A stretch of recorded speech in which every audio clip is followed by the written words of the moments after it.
Welcome. Thanks for joining. So I'm going to get started. My presentation is regarding how to kind of mentally prepare yourself to apply to difficult job positions in the cybersecurity industry. My name is Danielle Meah. I am the Senior Manager of Threat Intel at Zoom. Prior to Zoom, I was the Global Head of Threat Intel at Citibank, and I've been in the Intel industry for about 10 years. So I've seen a lot of different resumes come through, and I'm happy to kind of share some of the tips and tricks that I've noticed as a hiring manager with you all. The session was really inspired by my own experience trying to break into cybersecurity. So when I was out there starting out, there were a lot of intimidating sounding roles, especially those with technical experience requirements that I personally just didn't have. And I kept thinking, how am I ever going to get a job in this field when there are so many certifications and so many years of experience that were required? It just seemed super impossible. So my goal for this session is to really help you all understand how to strengthen your resume and also your mindset when applying to some of these roles. So I'm going to change the screen here. So I've hired, I think, more than 100 people in my career. So I can generally tell you what hiring managers are looking for in a resume. And this applies to all different types of cyber jobs. So for this session, I did apply kind of most of the experience for threat intel and incident response roles because that's kind of my bread and butter. So that's what I'm drawing off of today, but I do think this applies to a wide variety of roles within the space. And I've also received feedback from other hiring managers on this deck and some of the information that I've included here. So it's not just me, it's not just my opinion, it's everybody that I trust their opinion with. So just to start out, without even going to look at a candidate's technical skill set, I first look for these 6 things on the resume. At the foundation, cybersecurity is a risk management function. So what does that mean? It means you want people who have really good judgment and can think critically and can communicate effectively. And those skills can really be used in all types of jobs, not just cybersecurity. So if you've got that experience in one of those domains, or you feel like you have a job connection that highlights one of those experiences, you should put that on your resume and also make it really clear and provide a specific example of how you demonstrated that judgment for the betterment of the company or for the org that you are working on. A lot of times resumes just list the experience. They don't necessarily explain or describe how that experience translates to the role that you're applying for. So I would always suggest tailoring your resume to the different role sets that you're applying for. And if you're, for example, applying to a threat intelligence function, make your resume cater to the kind of core principles of threat intelligence. And all of this stuff, you can have a really basic knowledge of it and just do open source research on the web about what kind of the principles of threat intel are, the principles of incident response, the principles of digital forensics, and start to orient yourself around how people in these roles really see themselves as successful and what that takes, and then tailor your resume according to that. I also look for a values fit. So does this person seem to understand what my company is about? Do they show a willingness to learn? So if they further their education or they have very specific knowledge in an area, does that role progression on their resume reflect an interest in improving themselves and improving their skill set or improving their proficiency at something that they're interested in? And again, that doesn't have to be specific to cyber. You could have been in the same company in a risk management role or an IT role, anything, and just showed a kind of linear progression of that skill set from A to B. And the most important thing I look for, and I did receive feedback that this is something other hiring managers also prioritize, is the application of skills. So did you apply what you learned in a progressive fashion? So what I mean by that is, for example, if you decided to study practical malware analysis and trying to figure out, from your own bottom up, kind of pulling yourself up from the bootstraps, you've read the book, you've gone through the exercises, tell me how you used that in your last job. If you can't do that, tell me how you plan to apply it in the job that you're applying for. So one of the things that actually happens in the interview for most hiring managers in cybersecurity is they'll ask you a set of kind of technically oriented questions. They'll also ask you a set of fit questions. And it's really, really positive if a candidate can connect those two separate areas of the interview.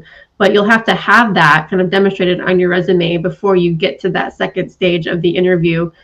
So what I mean by that is you might not be a malware expert, right? And the job might require that you know some malware analysis or familiar at least with malware analysis. I would always venture to say that any hiring manager who talks to a candidate who demonstrates a clear interest in that subject and a willingness to learn and can explain how they go about learning it. So if you're a self-study or you're taking classes or you've been to a training course, talk about specifics of what you've learned to really demonstrate that you have learned that material. And so to them, they can figure out that, yes, you are going to apply that to your job because you do know what you're talking about.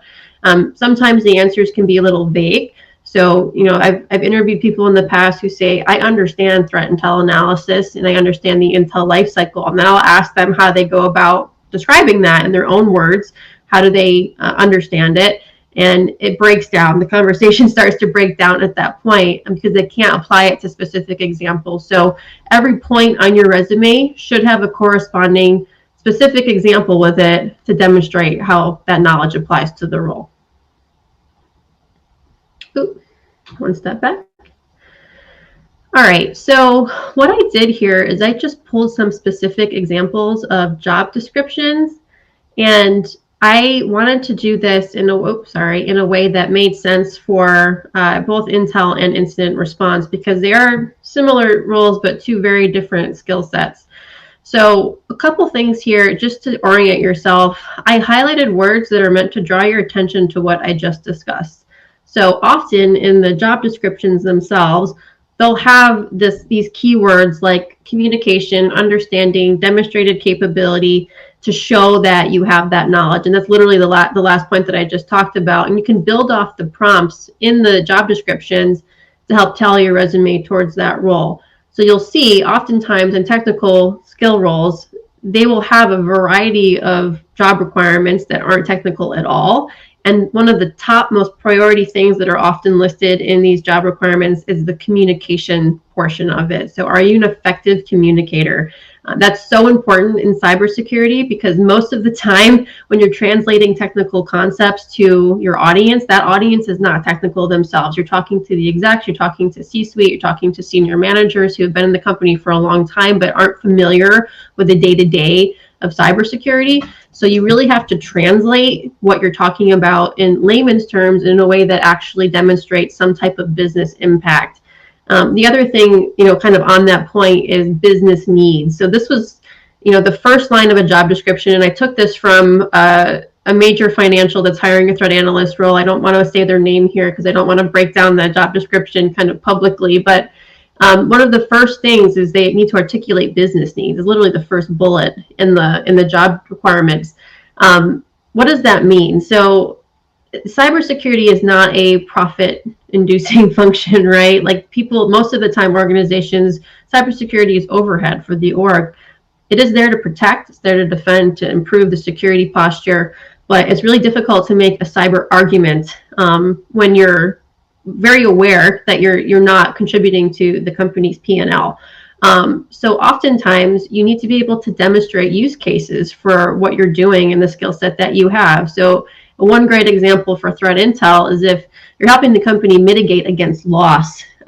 You're trying to detect and identify and then proactively help the rest of the org defend against threats that can eat at the company's bottom line, that can dismantle the reputation, that can erode public confidence in that company. So being able to articulate how cybersecurity translates into business impact is a really useful thing. If you can articulate that on your resume in some way and also describe it during the interview, you're probably doubly interesting to the candidate or to the hiring manager for that candidate.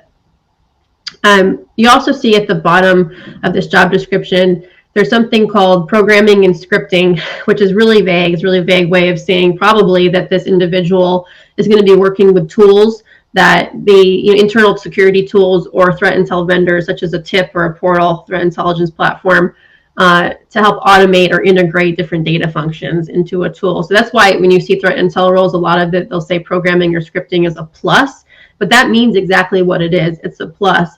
If I have a candidate who is really, really strong in kind of all of the areas that I mentioned on the first slide, they understand the foundations of cyber intel, and they can understand how to apply those foundations to the role, but they can't script, I'm going to hire that person. It doesn't matter if they can script or not.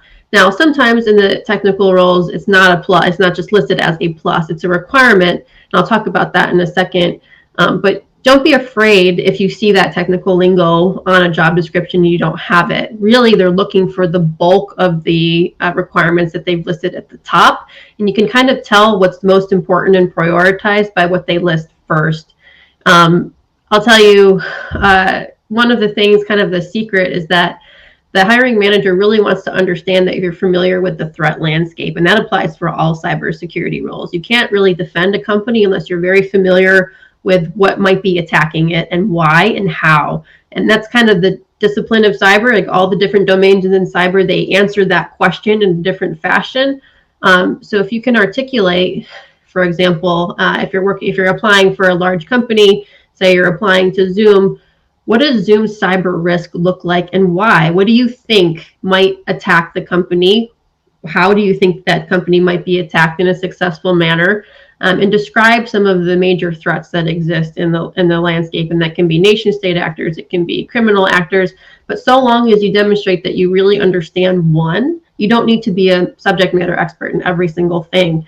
The other thing I've noticed a lot in interviews is that individuals that are candidates tend to start getting nervous the deeper the questions go, because at a certain point they feel like they can no longer meet what the hiring manager is asking them, and you can see it all over their face. But oftentimes they're doing really well. It's, you're breaking down the level of knowledge that they have so you can identify where they fit and if they are a good fit for the role.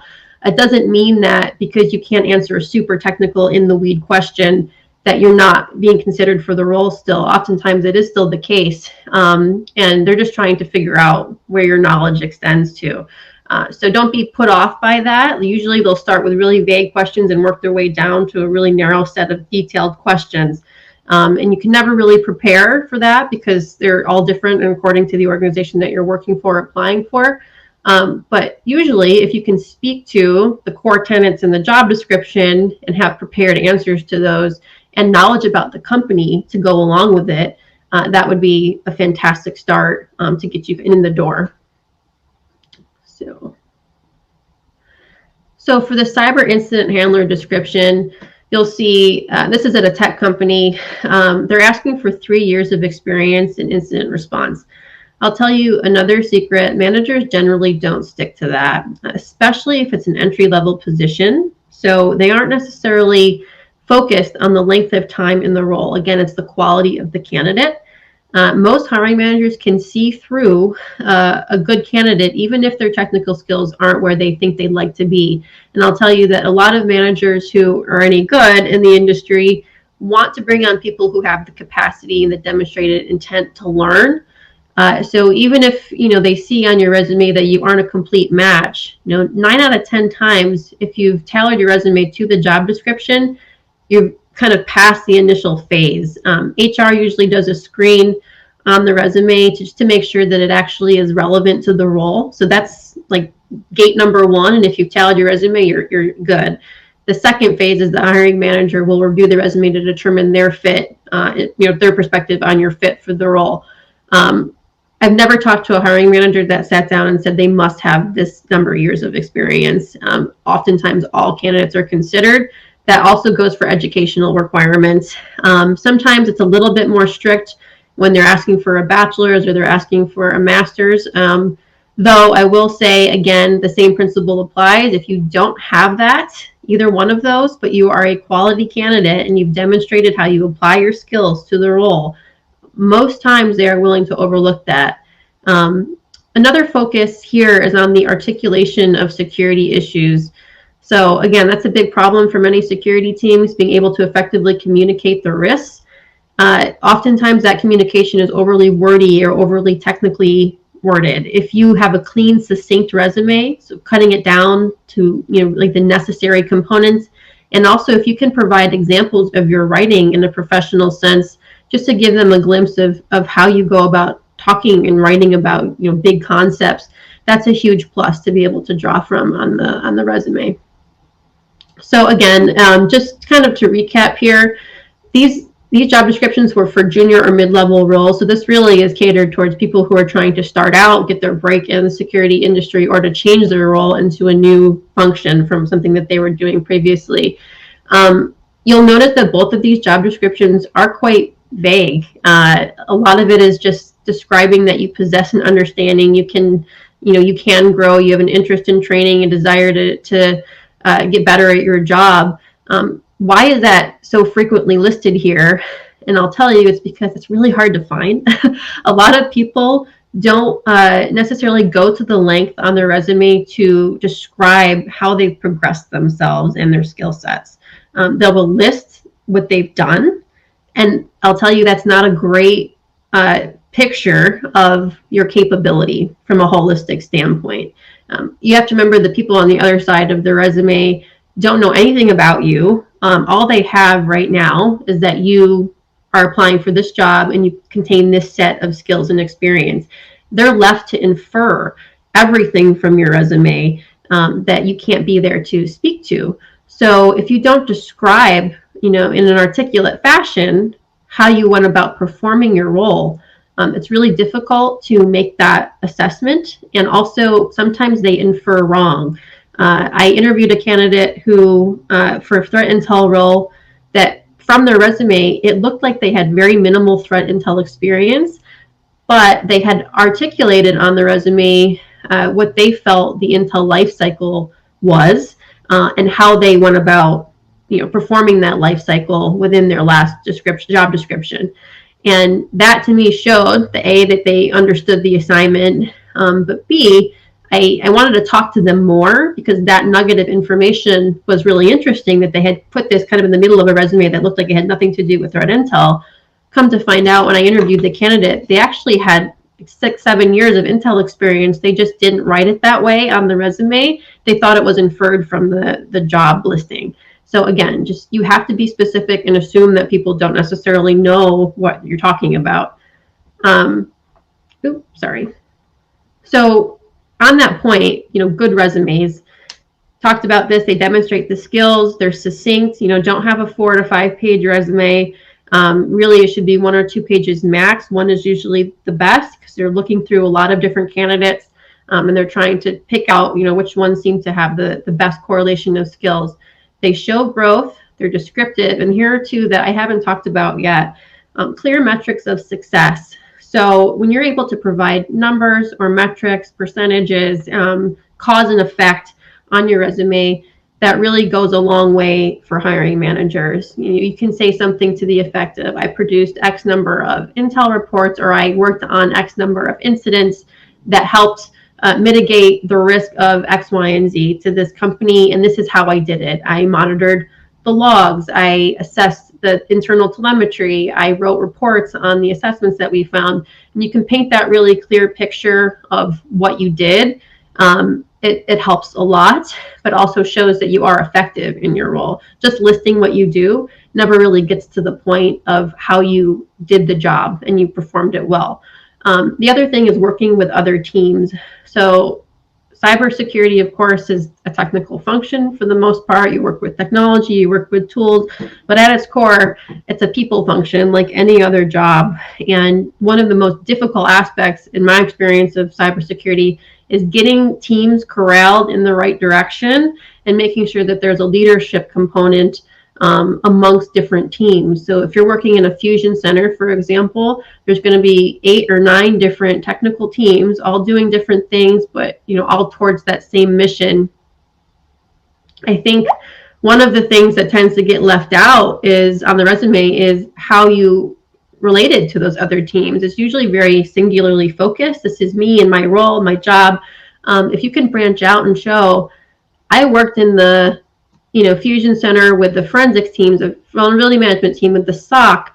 I did all of these things. I worked on all of these projects. All these projects contributed to the overall mission of protecting the company.